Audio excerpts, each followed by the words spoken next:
Gallery. Once again, we're here to talk to one of the 440 artists, and in this case, we're here to look at the life and work of one of our founding artist members, Nancy Lunsford. This is her show, Memoir, and Nancy's life, to some degree, as can best be done, is captured in these works. The unique thing about this exhibit, and the thing that makes us so happy, is that during gallery visiting hours, Nancy is here herself, writing her memoir. That's right. Hello, Kay. Hi, darling. How are you? I'm good. How are you? Good. Just fine. Are you actually writing a memoir, or are you just pretending? I'm actually writing a memoir. The show came about because I found in my graphic novel that I wanted to write more than I wanted to draw. The drawing took a lot of time. Anyone who's been an artist more than a few years has had to document their work with slides. Right. And as part of my downsizing, I found slides, because we would have to make 4 or 5, sometimes 10 copies of the same image to send off to be in shows, to apply for various things. Or you take them into a gallery and somebody would be like this and trying to find a light. I mean, it's crazy. Yeah, the good old days. I've been working in quilts lately, and I really wanted to make a slide quilt or a curtain. I incorporated my early work. I did portraits for many years, so I have some the photographs of the subjects I worked with. I have some photographs I took at various residencies. These larger images are from a shadow theater piece that I did. I did shadow theater for a few years, and that recalls, those were all pieces that were used in the shadow theater. And you did that where? In Turkey. I lived in Turkey for about 6 years. Oh. Wow. This is just a small sort of touristic version of the opening scene of every shadow theater in Indonesian shadow theater. Is called the Tree of Life. It's sort of like saying, now I'm going to tell you a story, once upon a time. But the real ones are about this big, and they're painted. This wall here is mostly from work I did about 20 years ago in Turkey. Is this a self-portrait? That is a self-portrait, sort of I didn't have to wear a veil, it's a very modern country, but the women in the village wore these beautiful flowered veils with handmade trim, and I sort of did this as my portrait of myself as a villager, because my language capabilities were so minimal. I felt like I was from the village in America or something. How do these relate? These are other chapters of your life, of course. Well, this is a tribute to my twin daughters who were born in Turkey. The year they were born, I got very little work done. They were my artwork that year. I called them my diptych because I had 2 of them.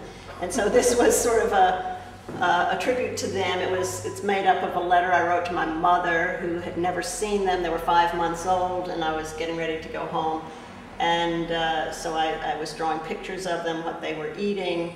And those are journal entries or letters? Journal entries. I've always kept a journal, and a lot of my art comes out of my journal writing. And this was a letter that I'd written to my mother.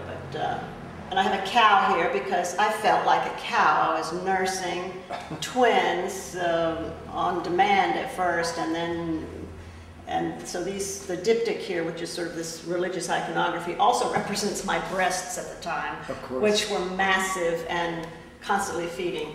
But and these are little fertility images. It's hard to see. You have to see up close on that. But that was a time in my life that I felt like if I survived motherhood, then lived to tell about it in my art, it would be a wonderful thing. At the time I did this work, this is 1990, I quoted part of my journal. This is actually very similar to what I'm doing now. I was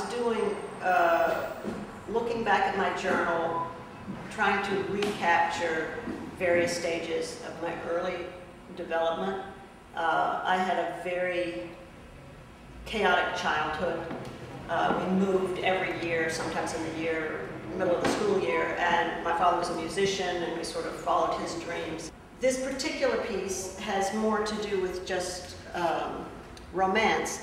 When you come from a big family, romance is scorned. Like, I'm not going to be an idiot and have a bunch of kids. That's romantic BS. And so when you do fall in love and you do it, there's something that's almost nauseating about love. It's almost like a disease. You hope it passes. And so this is just a poem that's extremely romantic. Sister, brother, mother, father, husband, lover, child, you are the woven fabric of them all. A veil so fine, I only feel it when I breathe, which is always. So I started with the quilt making in 2006 to deal with the death of my father of my children. Oh, yes. And it was I was spending a lot of time with him as he was dying of Lou Gehrig's disease. Coming back and forth, the gallery had just started, and I really had so little time to do artwork.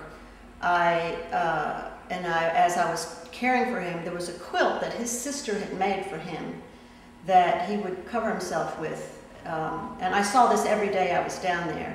And the idea struck me that with my art, I said I should do quilts. A sculptural quilt, actually, in a way. I'm not making actual quilts. Right. I'm using the patterns and the idea, not just the patterns, but the concept of the quilt is memoir. Because it's made up of clothes that you wore, that were made for you, or that meant something to you, and you recycle it and put it into something. As children, we used to sit and point out all the colors in the quilts, what we wanted to dress like that, or do you remember that dress that Grandma made that looked like this? And so it's a storytelling device. Storytelling is quite evident right here.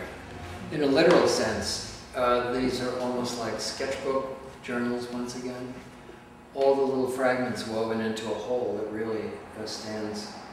I was able to take a lot of chaos and put some order to it. And in fact, that conflict between chaos and order has always been a big element of my work. I don't have some of the scary pictures. When we were going through artwork, trying to decide what to bring for the show, you know, but some, that's interesting. I think that's a little scary.